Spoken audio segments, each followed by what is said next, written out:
Welcome to Green and Gold FC. We are joined by Nathan from the Aussie Game, that podcast. If you guys haven't heard it, please check it out. And we are joined by my regular co-host, Alex, for a Socceroos reaction pod. How are you going, Alex?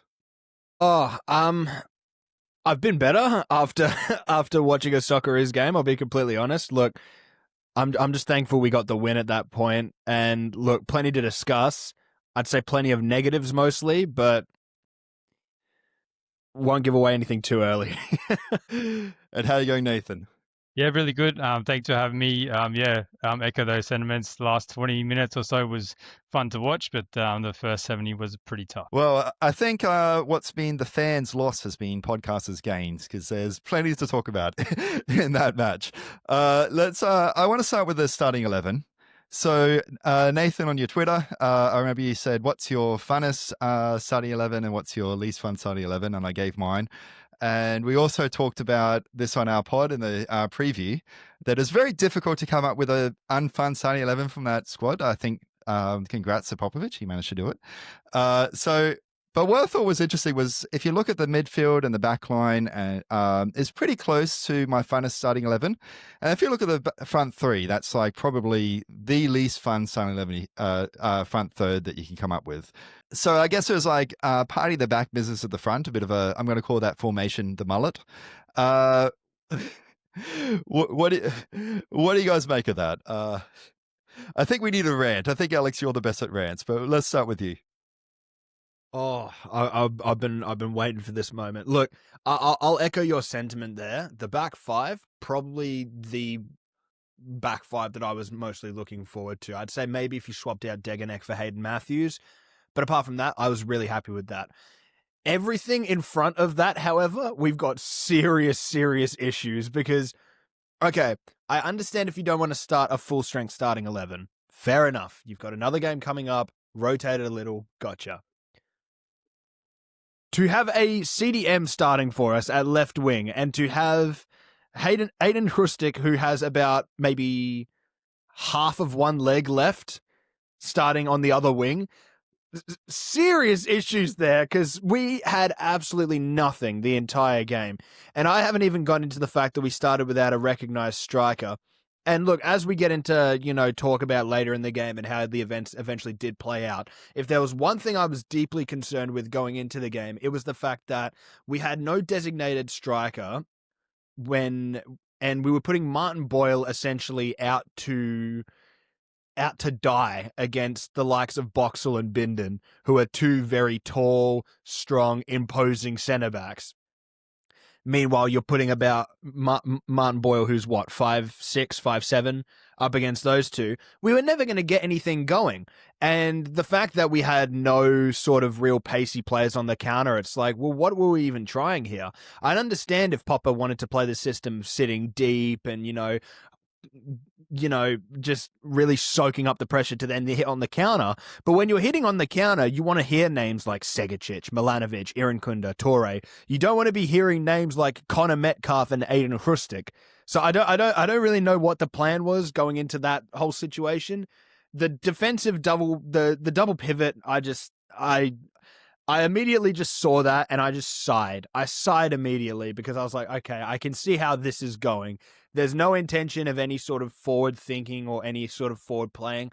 I was excited to see Ryan Teague because I was really hoping to pair him up with someone who can maybe be a bit more energetic and really sort of give him that space that he needs to play from deep. Instead, they paired him up with someone who prefers to sit even deeper and doesn't have anywhere near as good of a ball playing ability, that being Patrick Yajbek. So I don't know what exactly Popovic was going for here. I understand he's a big fan of haram ball. I think we're all aware of that by now, but this was a new level of this was a new low for Tony Popovic. I was honestly partially surprised that he could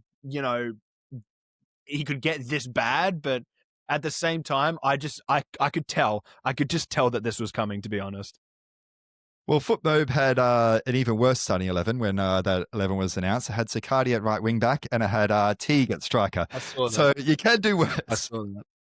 So Nathan, let's start with the starting 11. What are your thoughts? Yeah, well, looking at the back, a debut for Paul Izzo, so I thought that was an interesting decision to bring him in. Was wondering if it was his ball playing ability, but his passing accuracy tonight was pretty terrible, to be honest. I think the fact that just about all of our attacks and all of our good moments came from our left wing back. Geordie Boss was pretty dynamic down that side, and he created a lot for himself, but linked up well. I agree with the front three as well, having Martin Boyle as an out-and-out nine. I know he plays up front for Hibs, but that's usually in a two. So, it's not going to work as an out-and-out. And they're playing it incorrectly to him as well. Too many long balls in and too many high balls. And he was just getting it picked off all the time. So I think you can probably afford to have one of Metcalf, Hustich, or Boyle in that front three just to add something a little bit different. But the likes, when I saw Toure and Bodic in the squad, I thought that that's a great sign that one of them is going to be your focal point. And you saw how much of a difference that Toure made when he came on, just to have a target. And he's big and strong and quick. And I think, you've got to play as well to what the opposition doesn't want. So I'm looking at Francis de Vries, and do you think he's going to want Aaron Kunda running at him all night? Like, obviously not. But, he would have just seen that line and goes, oh, no, you beauty. I'm just going to sit in here and, let everything play in front. But we couldn't play out of their press that they're putting on. But also when they had the ball, we're letting them come almost past the halfway line. So I just didn't really understand tactically what we were trying to do in that setup. And yeah, like as soon as that third minute ticked over and the subs came on, completely changed the game.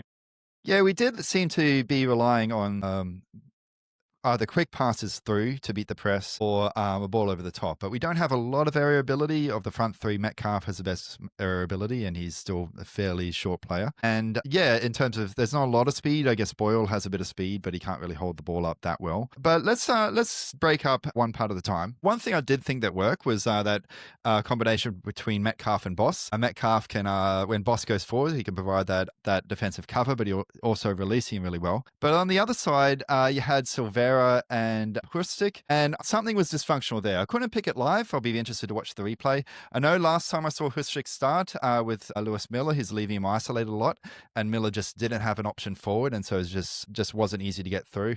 I'm curious, was this the fact that the right side just seemed a bit dysfunctional? Do you think that was Silvera's fault or Hustic's fault, or what do you guys make of that? Look, I completely echo your sentiment of Boss. Boss couldn't have been as dynamic as he was tonight without having someone who is willing to drop in and cover that space. And I feel that is what Metcalf does offer. He doesn't offer a lot in terms of attack, but he is sensible enough to know where the space that has to be covered is. And I feel like he did a good job tonight. Obviously, I know some people are going to be frustrated with the fact that, he's involved in a front three and essentially is not involved in the front three at the same time. Starts as the left winger, but never really played as a left winger tonight. But I do feel like him being there did really give Boss that freedom to sort of just get forward. I don't think he had that sort of same freedom when Aaron Kunda came on, but he doesn't really need to be doing as much. Look, in terms of what went wrong down that right-hand side, I simply just think it's because Silvera probably isn't as great of a 1v1 runner when stuck to his line. Also, Aiden Hustic is not as fast, definitely not as nimble, and maybe doesn't have that sort of defensive mindset that Connor Metcalf has. And I am actually really curious as to what the plan was down that right-hand side, because here's the thing. If I think of what Silvera's best involvement could be in the squad, it is probably someone who you would pair down that left-hand side, maybe even with Geordie Boss. Maybe you even put Silvera down the left wing, you put Boss on the left wing, and then, Silvera obviously being a very capable left wing back, as we've seen from Middlesbrough this season, they can interchange when need be. But when they stuck Silvera on the right, I was excited, but I was also skeptical because Aiden Hustic was not dropping in to make those options for Silvera to play off of. If I could pick one player that probably would have been a better pairing, it probably would have been Adrian Segacic, just because we've seen with Sega and with how he's played with Portsmouth this season, he loves to operate as a 10. He loves to play more centrally and get involved. But if you are going to have Silvera down that side, down that right wing back side, you need to give him someone to play off of. You need to give him someone who's going to be able to cut inside, tuck into that central pocket area to give him someone to play off of. Because Silvera's not an awful runner. He's not the quickest. quickest, he's not the best dribbler, but he's not completely useless as some of the other right wing backs we've seen in recent times for us in an attacking sense. So you need to have someone who's willing to operate in that pocket, someone that's willing to sort of maybe even get a bit physical to hold on to that ball. Hrustic was just not that guy. Sure, he operated in that little sort of half space time to time when Boyle was up there, but what I'm more disappointed about is the fact that we never really got to see Hrustic operating next to an actual striker. I feel like Hrustic is absolutely useless when he can't play off of someone, and that big focal point at striker. I was really hoping that we would maybe at least get like 5 minutes of seeing how Hrustic would, be able to play off of Mo Toure, because I feel like he would have done a lot better. I do feel like we left Hrustic with way too much work to do. And my thing about Hrustic is he doesn't have legs anymore. He's got technical ability, but the one thing he doesn't have is legs. So I don't know what Popovic's whole plan was of, having him have to either cover for Silvera at right wing back or making him do all of the running because Silvera couldn't get forward. And if there's one thing that I found extremely telling, and I will just make it brief, New Zealand's fullbacks today were so incredibly comfortable with getting forward, but more than anything, it was down that left-hand side where Francis de Vries would step extremely high off of the defensive line to get to Silvera. And my thought as to why he was able to do that, from at least what I've seen, is the fact that Hrustic was radio silent in terms of his positioning. Every time Silvera got on that ball down that side, he had next to no options apart from giving it back to Kachati. And to be fair to Kachati, he did really well tonight to hold on to several possessions and managing to, break the lines a few times with his dribbles. But apart from that, Silvera had nothing to play off of. So I'm really curious as to what Popovic was planning there, whether he actually foresaw this problem and just ignored it, or whether he expected to see something different and it played right into New Zealand's hands instead. I think it's a great point around Hrustic as well, because I think he needs players around him. He needs mobile players, and like if that is a striker to bounce the ball off, or whether that is wingers to get him behind. You're right, he doesn't have the legs anymore, so his ability to carry the ball forward a little bit is good, but then he needs to be able to find that pass and move on. He can't keep carrying the ball. He can't retain possession as well as he has done in previous times as well. So I think down that right, I agree. Like, he could have offered a lot more inside. He did show it a couple of times, but the fact that Sakati was and he was fantastic tonight as well, but he was the one that was linking up the attack and actually getting forward in those little pockets as well, when almost when we're getting forward but then having to recycle the ball back out, he was the option that was coming forward. And as good a player as he is, you don't really want your right centre back pushing up into that space or having to do that. So I think there's certainly some things to work on that right hand side, and whether that is maybe a look at Segic coming in for the next game. It certainly was interesting seeing Sakati come a long way forward. I did see him get involved in the play a lot. Let's talk about the midfield dominance of New Zealand. They were able to hold the ball, and it felt like it seemed very easy for them to hold the ball in the middle of the park. And again, this will be interesting to watch the replay, but we have two central midfielders, whereas New Zealand are playing. So naturally, on paper, you're outnumbered. And so what you would normally want to do is you want one of our attacking midfielders, either Hrustic or Metcalf, to support our central midfielders off the ball in defence to try and avoid them being outnumbered. So I'm assuming the fact that it was so easy was probably because they're getting outnumbered. Do you think there's just a lack of ball winning from our starting two central midfielding pair, or do you think a lot of it was just they're getting a lack of support? I think New Zealand foresaw this. We played right into their hands with this, in my opinion. And like I said, with them pushing their fullbacks insanely high, that wasn't just in defensive transition. The first thing that they would do in attacking transition would be to split Boxall and Bindon wide. They would drop in Bell short for the deep option. And then Francis de Vries would step up insanely high on that left-hand side. They would work the ball out to him, and then they would look to put those crosses in from deep. And they did do it down Tim Payne's side, but not as much. I feel like that was mostly because Metcalf was down that side doing the defensive work, whereas Hrustic, as we mentioned, doesn't really have the legs for it anymore, wasn't able to get back in those positions and cover.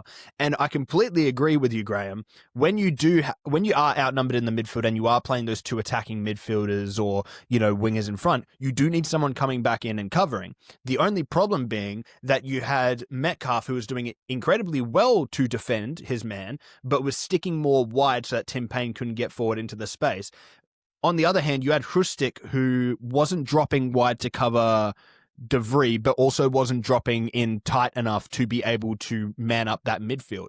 And you've got to remember as well, this isn't a full-strength New Zealand side. As much as we weren't playing a full-strength Australian side, this isn't a full-strength New Zealand. They're missing Marko Stamenic. They're missing Liberato Kachache. They're missing Matthew Garbett as well. There were plenty of missing puzzle pieces for this New Zealand side that we just didn't see tonight, but we still relatively struggled in defensive transition. And look, I will say as well, Elijah Just was a danger man for them tonight. We did very well to defend down that right-hand side. I know Silvera's not exactly as prolific of a defender, and I do feel like that probably played a little into why De Vries and Just were so good down that side. But I think a large portion of that also comes down to the fact that Hrustic wasn't coming back and covering properly enough. And it wasn't just the fact that in defensive transition they were getting forward. It's the fact that Bindon and Boxall, who, keep in mind, aren't the best ball-playing centre-backs I've ever seen, were able to continuously find that midfield option without the pressure being there. They were able to split the defence on multiple occasions. And in terms of that, every second ball, every third ball for that first half, I don't feel like we won a single second ball for the entirety of that first half, which was very, very problematic considering that we ended the half with, I think, 33% possession or something like that. So I don't exactly know what Popper was setting out to do there. We played with an extra man down and didn't really have any sort of set ball winners. You saw as soon as Ballard came on, the energy that he added to the midfield was so much better. New Zealand couldn't keep hold of the ball. So I want to know what the actual plan was there, because if we were accepting the fact that New Zealand were going to outnumber us in midfield, then why exactly were we putting Hrustic, who we know doesn't really have the legs to be able to defend in transition to the best of his ability? What's even the point of putting him there if we need him to tuck inside? That I don't really understand the point of that, to be honest. I think it's either an oversight on Popovich's part or there's some grandiose plan that he was thinking of, which, to be honest, if there was a grandiose plan, it didn't work because we looked like shit for the opening 75. But, I'm not Tony Popovich, so I have no idea. I think in that midfield mix as well, like, it's probably a balance as well between trying to work out what we're going to do going forward into the World Cup and who our opponent is, because certainly having those five at the back, the three centre-backs were primarily just marking Chris Wood the whole game. So, what do we want to do? One of them to step into the midfield, and then it creates kind of all the fractures in the back line. But, are we expecting other opponents going forward to be able to be more kind of dangerous up front as well? Because they just had so much room in that midfield, and we just weren't pressing, and whether we just couldn't get to them or it was our intention to stand off. It was just so alarming to see all that space. Sarpreet Singh had a couple of shots from distance as well, like we couldn't close him down. So it was just a problem all night for us, and I'm not sure what kind of mix we need in there. Obviously, we're missing Irvine at the moment. Whether that would have made much of a difference with his work rate and his defensive cover, not sure. But certainly the combinations that we had to start with weren't working for us. Yeah, you mentioned the press. That was something which was, I thought, a bit dysfunctional tonight. So normally, when watching Popper, you usually have to watch him twice because he'll use pressing triggers, and those are very hard to pick up live. He'll sit back, and then all of a sudden it's a swarm. And then, 9 times out of 10 he's sitting back, but then a trigger will happen. And then if you watch on replay, you see what those triggers are. This time, I didn't pick up what the pressing triggers are, naturally. But one thing I did pick up was when they did swarm, there was it felt like there's a bit of hesitancy where there'd be like kind of a stutter step and then swarm. But then when you swarm, it's too late, which leaves it open at the back. Is that just new personnel? I mean, the front three aren't new, so that shouldn't be new personnel. Yeah, what do you think? What do you think's happening there? I mainly think it's down to the fact that this is a new front three that we're trying in general, but also the fact that I think we were a bit intimidated, or at least it felt like the players were a bit intimidated by how comfortable New Zealand were in possession. And I understand that, us being Australia, we're probably the favourite side going into that game. But when you look at how comfortable New Zealand were on the ball, they almost it's hard to describe. It's really hard to describe. I will say I do think that the pressing triggers might have been affected by the fact that the New Zealand front line wasn't actually sat that high. From what I saw, it was sat relatively deep in terms of a front line. Elijah Just and McCowan on the other side were sitting relatively close to where their attacking mid was operating, that being Sarpreet Singh. So in reality, instead of it being a 4-3-3 or a 4-2-3-1, it looked more like a 4-5-1 to me. But I feel like the hesitation to actually step up the line was because I don't think that the players themselves were confident with it. And you could see when every second ball is falling to New Zealand. You can see when New Zealand's constantly able to recycle their run to drop in for the short option for the centre backs, why you would be hesitant to then pull out of your position to then go for the press. But when you also look at the personnel behind the press, when you look from a lot of what I see of Popper's pressing triggers, a lot of them are involved when the ball gets wider on the pitch and having the wingers step up really quickly. When you have Martin Boyle on the wing, sure, great, fantastic. But when you have Martin Boyle centrally and giving him the job of, just cut off the pass between the two centre backs, you look at, okay, who are the wingers that are going to be cutting off this ball? It's Aiden Hrustic and Connor Metcalf, both of which, for wingers that would be completing a Popovic transition press, are incredibly slow. You look at the kind of players that Popper normally has doing his pressing, even with his club career, the likes of Volupele, the likes of Arzani, the likes of Claris Mario Rodriguez.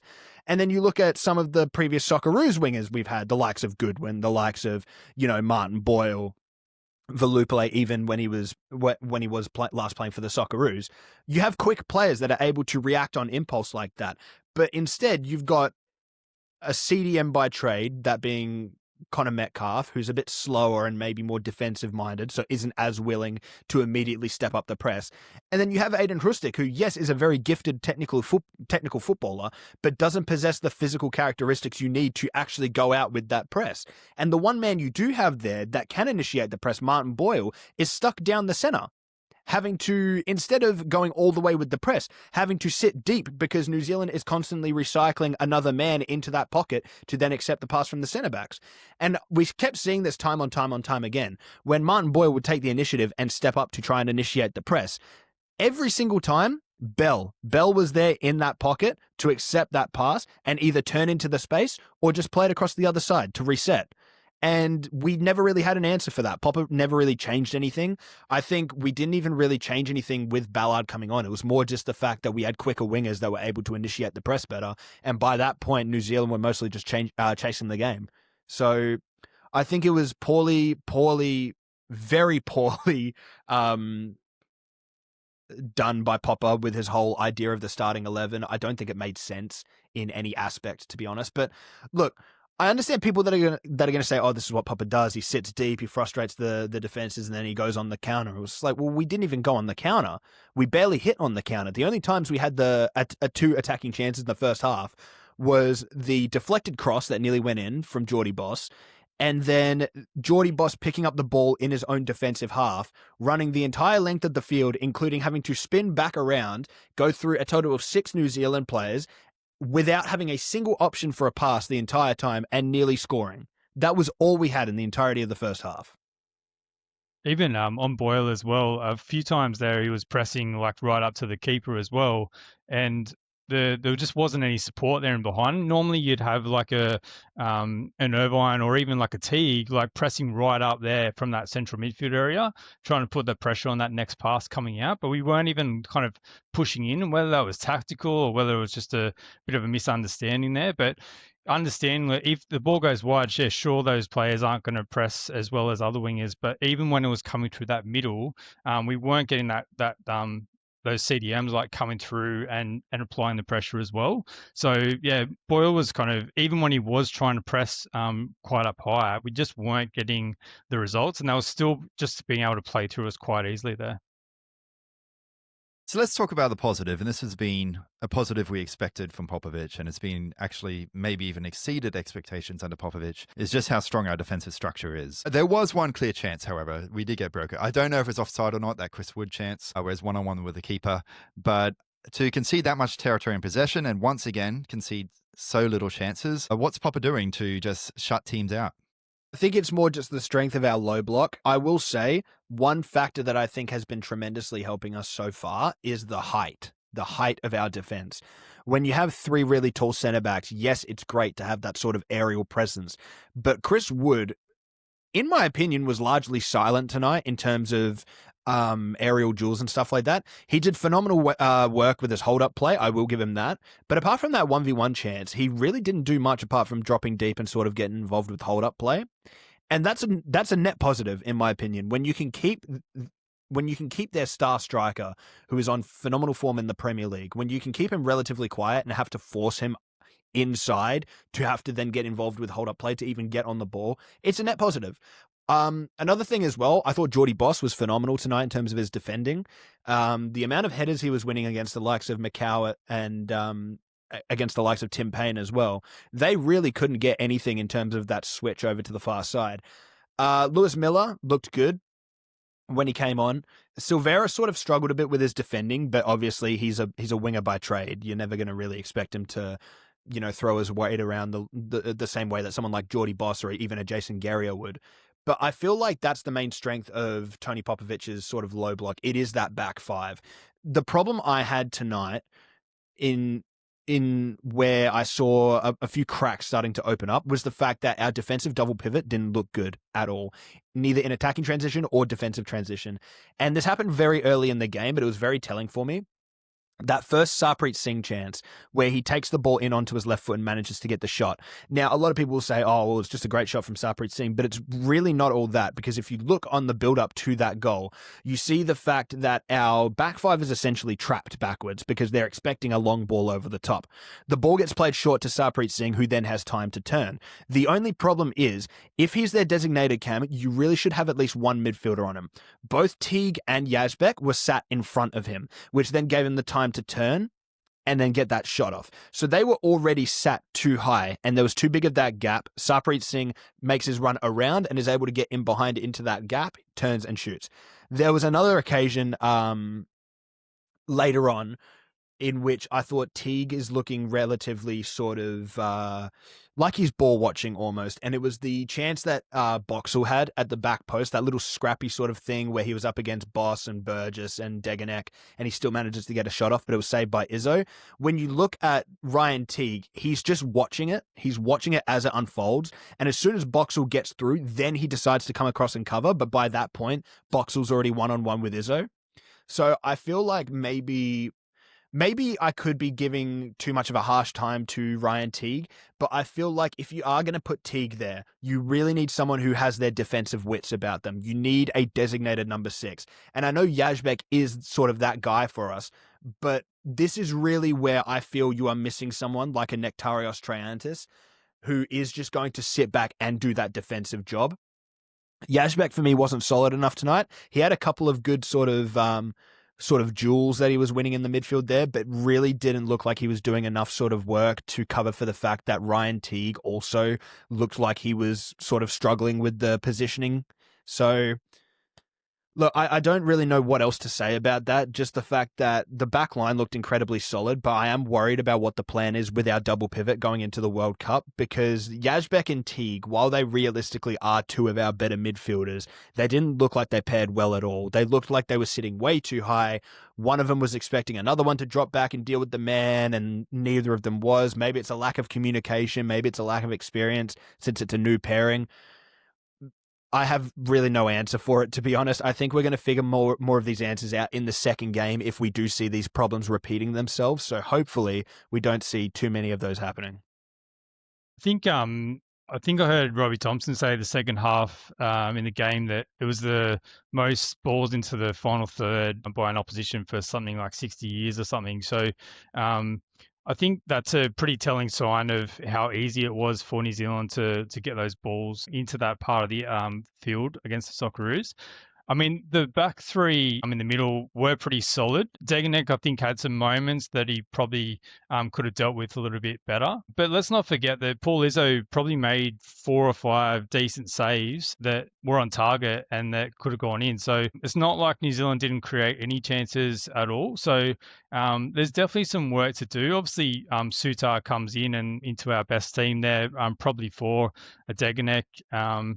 But then, you do have Matthews there as well as an option. So I'd say we'd be looking at a little bit of rotation there. I wouldn't be surprised if Matthews comes into the starting lineup.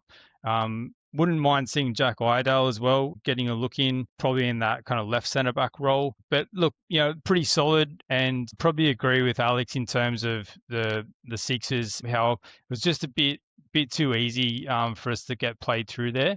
And I do wonder if just having potentially I agree with the kind of deep lying player, but I think also a ball playing midfielder in there just would help our ability to actually get the ball forward and to get out of that press a bit easier as well. Yeah, it was interesting seeing that O'Neill made a big difference at halftime. Of course, he's got fresher legs, but he was, providing a bit more defensive starch, and not just in the middle, but also providing an extra defensive number when the ball went wide, I noticed. And as you said, Izzo just absolutely unbelievable debut. Those 3 diving saves from memory. Yeah, couldn't ask for more. We put a lot of pressure, though, on his distribution with some very heavy balls backwards. What do you guys make of his debut? I thought he did well. Credit to him. Look, I don't think anyone's ever sort of considered Paul Izzo a world-class ball-playing goalkeeper, but look, he did his job tonight, made some really important saves. That one-on-one save with Chris Wood, the diving save also from Chris Wood in the first half, the 1v1 save where he had to come out and meet Boxall, that was really good as well.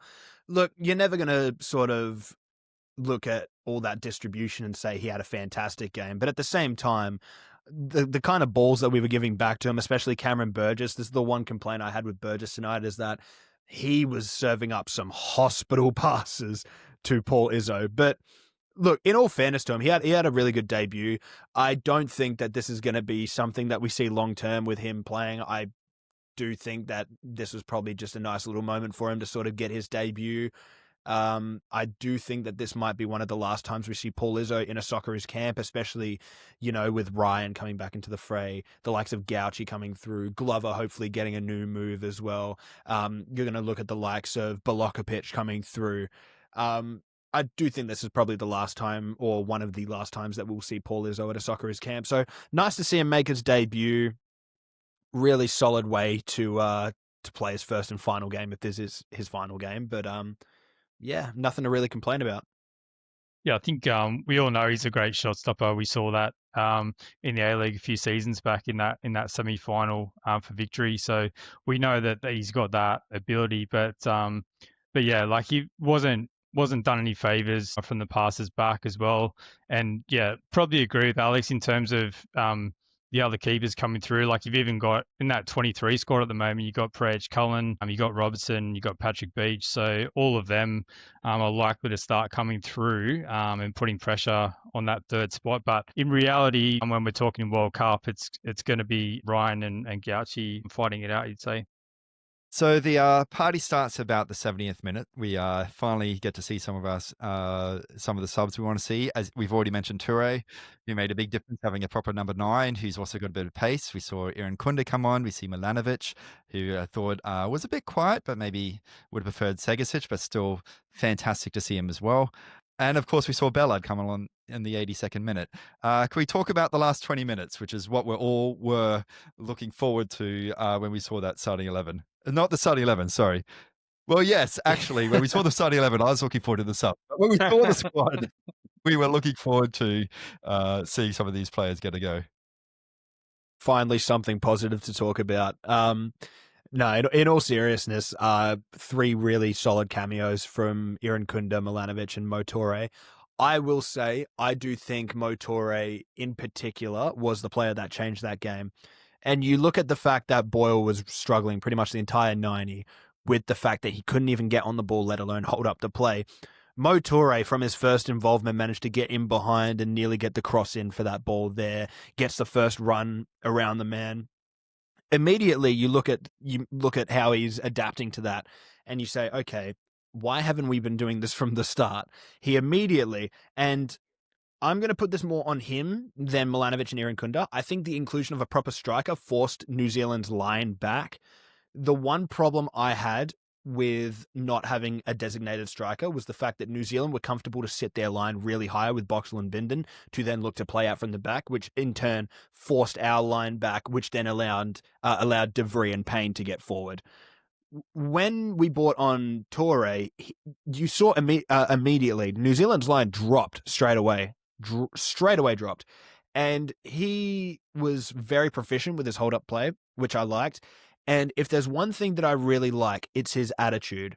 And I see a lot of players, especially in this game, if something didn't work, the first result for them was, let's just pass it back and try again later.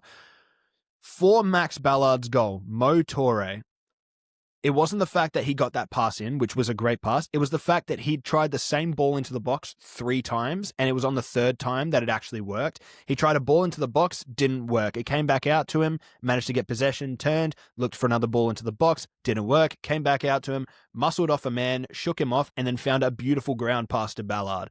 And credit to Ballard on his Socceroos debut 2 minutes into it, manages to get a phenomenal goal, which is just fantastic to see. And he's someone who deserves it more than anyone, given, his persistence and his attitude towards, actually wanting to represent the Socceroos. But I think a lot of people really need to look at Mo Toure and his sort of cameo and say, this is what we are missing when we don't have a designated striker, even with someone who has more physical capability than someone like Mitch Duke. And, I'll give credit to Mitch Duke here and there, played good against Saudi, hasn't really done a lot for the national team before that, however. You look at someone who has more physical capability in terms of being able to make those runs in behind, in terms of being able to actually drop into those wide areas to get on the ball. Duke simply wasn't able to do that for us, but you already look at the fact that Mo Toure is not only willing to do it, but he's able to do it in terms of a technical level. It opened the game up for us completely. Irankunda as well had a really nice cameo. Maybe could have got on the ball a little bit more, but it was late in the game, so can't really expect too much. Milanovic as well. I thought he had some sort of nice little touches there, some nice little moments where he was opening up space. But yeah, need to see a little bit more from him. Max Ballard, he had about 7 minutes on the pitch, so to score within that time frame, he's probably done all he can. So some really good cameos there. Hoping to see Botic and Segicic in the second leg. I would love to see both of those. A surprising one for me as well. I would actually really like to see Anthony Calick. I would really, really like to see Anthony Calick in the second leg and see if he can actually offer something in that role that Metcalf was playing in this game. I'm very tempted to actually say that I think he would be better in terms of our attacking transition, just because I think he has more ability on the ball than Metcalf. So that's what I'm hoping for. Let's see how it goes. I think on Calic, Popovich mentioned in the press conference that he was struggling a bit with the jet lag coming across. So I don't think he was ever likely to play much of a role in this game. But it'd be an interesting one for the second game. Toure, I thought he's fantastic. I thought even in that game against Saudi when he came on in the World Cup qualifiers, he was just it's just a real presence up there, and he had a couple of almost chances in that game, so he really showed a lot of quality there. So I'm really glad he got called up for this squad. Irankunda, he had a few flashes, even the one where he won that free kick. His ability to he got the ball, and his immediate intention was to let's look forward and let's drive at someone and try to do something, where we didn't really have a lot of that before he came on the field. So it was really good to have a player with that intent.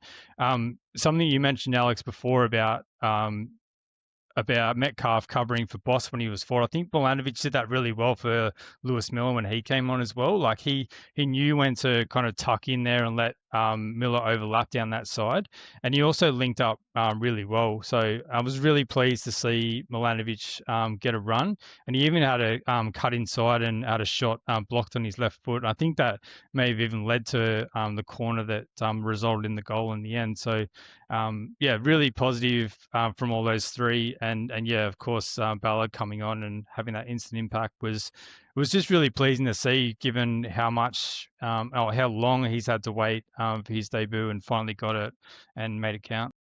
Yeah, a lot in there. So Toure is one player who I think once he figures out Popper's system, which to be fair, he does have quite an involved system.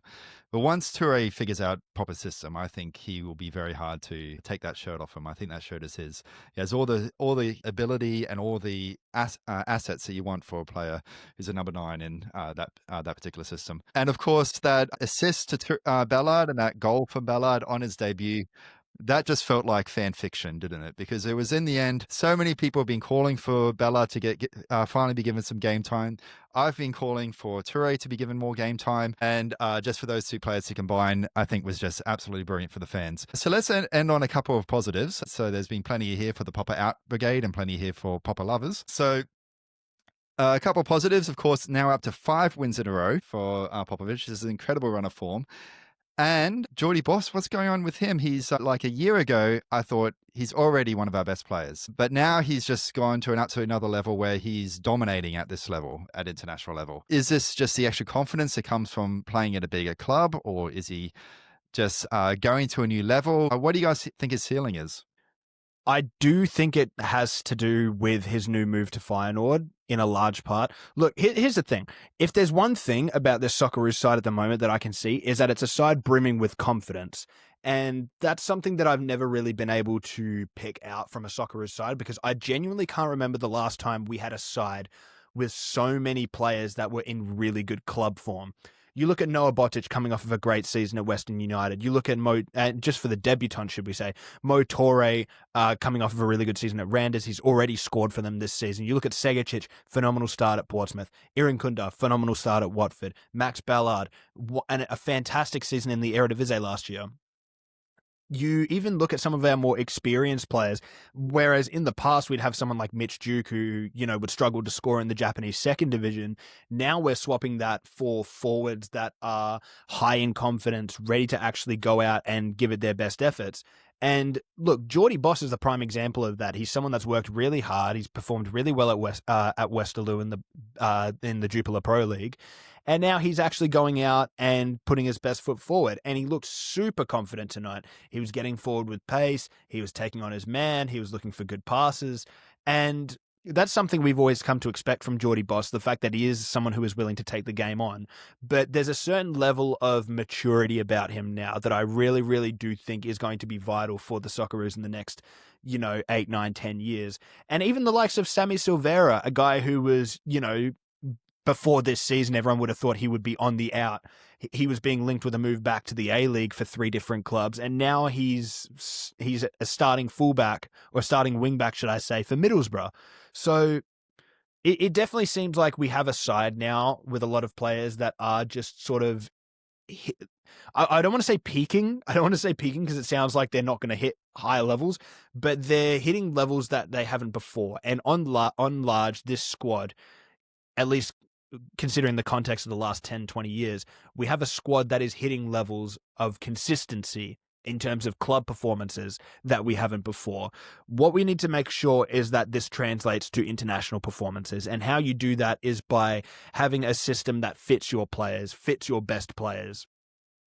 This is a problem that I've had with Tony Popovic, in that he's very stubborn. He doesn't want to change his sort of system, and it's always, his way or the highway. There's not much you can do about it now, but we can only hope that he's able to then integrate these players properly into this system to get the best out of them. The likes of Irankunda, Milanovic, Segicic, Torre, Botic, Ballard. Hopefully we can find a nice compromise where it works. But, to bring it back to your point on Geordie Boss, he looks phenomenal. A lot of other players in this team look phenomenal, and they're brimming with confidence. And that is just the biggest net positive I can take away from this game. I think that's the thing about Aaron Kunda as well, because you prefer to probably play him in a wide position, but we're not really playing with those wide attackers. So I think that's probably one of the reasons that he had been left out, and Popovich didn't really know how to best utilize him. But you look at, like, outside even Geordie Boss, you look at some of the players who weren't included in this squad, and it's exciting to see those three that came on tonight, plus the likes of Segacic. But you look at Zach Sapsford at Dundee United. If he didn't get injured, he would have been right in the mix for this squad. Jed Drew's been playing really well in Austria. You look at, like, some of those mainstays like Tilio and Arzani who are in the squad, and obviously they've both just recently got moves, but hopefully Tilio sees some game time, but Arzani's been frozen out at Frank Barros. So there's other options there. So these players that come in, they also know they need to perform. They need to be able to show what they're capable of doing. Otherwise, there are other players in and around, and all it takes is a bit of a drop in form or a bit of a peak in form, and some of these kind of attacking positions can really change. So I think it's really starting to build a lot of strength and depth across those front line in particular. So let's finish with starting 11s for Tuesday and predictions. We'll go with 2 starting 11s, your Harrenball starting 11, which probably will be closer to the truth, and what you'd love to see.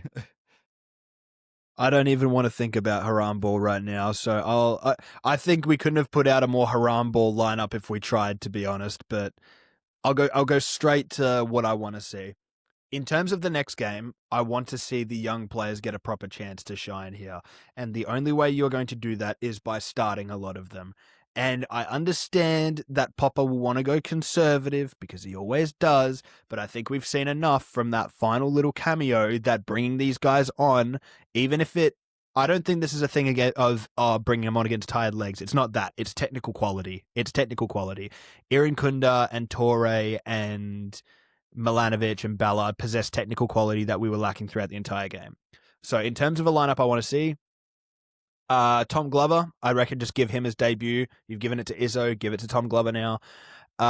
In terms of a back three, I'm actually all right with it to stay the way it is. However, I would like to see Jack Iredale come in for Cameron Burgess.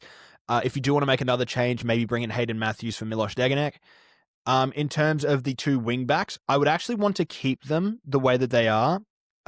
Give Geordie Boss another start, give Silvera another start. I do think that they could be a very good wing-back pairing going into the World Cup.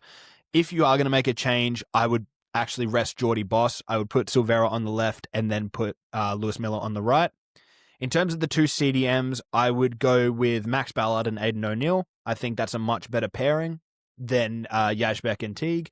And in terms of our front three, I would start Iran Kunda off of the left. I would start Mo Torre up top, and I would start Adrian Segacic off of the right-hand side. Bring Milanovic back on as a sub. I would give Milanovic a half and Segacic a half. I would give Bocic a half and Mo Torre a half. I know it's going to be frustrating to sort of chop and change, but it's important to see how these players react to, new pairings and, playing in new positions under a new style under Popper. So it is going to be important to sort of get them those minutes in the legs. I do hope that there are going to be other occasions where they're involved before the World Cup to be able to show that they have that quality. But I think that 45 minutes should be enough of an indication, or should at least give us enough of an indication as to what sort of quality that they can provide. So, look, I would like to see a more youthful starting 11. I don't really have too many problems with the back five. If you are going to rotate it, do it to experiment. But that front three, it needs to be changed. You need to add more energy because that's where we're going. We're no longer this country that's producing these sort of slow, methodical, clunky footballers. We're producing exciting talents, exciting, quick, skillful talents that we need to be able to start using. Otherwise, we're going to lose a potential golden generation here. So I would like to see that in the next game, please, Tony Popovich, if you're listening to this. I doubt you are, but if you do somehow find your way into listening to this podcast, please, for the love of all that is holy, just start a more youthful front three. Well, I don't have a whole lot more to add to that. That was good. I think probably the only point I would make is that I would hate for a lot of these players, given that this is effectively a friendly to be traveling to the other side of the world and not be given any time at all. So I think some of those players, Segacic, obviously, either from the start or significant minutes off the bench. Anthony Kalick, if he's recovered pretty well. Jack Iredale has obviously come in for Fran Karacic. But I think the most important thing is to actually use this window properly to be able to try different combinations or to see just how these players react. And I'll go back to my point before about you want to play this lineup that your opposition doesn't want. So then New Zealand, after seeing that last 20 minutes, are not going to want to see those names on the team list that are going to go at them from the very start, that are actually going to not allow them to play the ball. You saw, even with Toure and Aaron Kunda, the pressure that they were putting on them as they were playing out the back. It was a little bit kind of niggly, a little bit cheeky, little clips of the ankles, but at least they were putting pressure on them and not allowing them to play out. So I think you want players that are going to be able to do that. And I just want to see all these opportunities given, and I want to see this window maximize to the most effect. Yeah, I'd probably like to keep the same back five. I'd actually keep the same goalkeeper. If you want to rotate players, maybe Iredale or Matthews to come in the back three. I agree with the central midfield pairing. I'd like to see Ballard and O'Neill. O'Neill made a big difference. And for the front three, I'd like to see Metcalf. I saw him play well with Boss, but that means if you have Metcalf, you need speed and you need size. So you need Moture up front. And I'm going to go Aaron Kunda with Segacic to come off the bench to give you that extra pace down the right wing. Yeah, so I think then for subs, as you say, I'd like to see Bodic give a go, see what he's capable of doing. And probably I'd like to see Milanovic, see how he goes again. I thought it was a bit quiet, but he had a very nice switch, which was, I think, in the lead up to the goal. And he also has a bit of pace, so he wouldn't be a terrible option to start either. So I think that's all we have time for. Make sure you come onto the forum to yell at us about how we're all idiots and we don't know what we're talking about, or to say, brilliant, finally someone's telling the truth. So whatever your opinions, please tell us on the forum, or on Twitter. Don't forget to give us a like and subscribe on YouTube, Spotify, and Apple. That's all we have time for. We'll see you next week. But until next time, it's bye for now.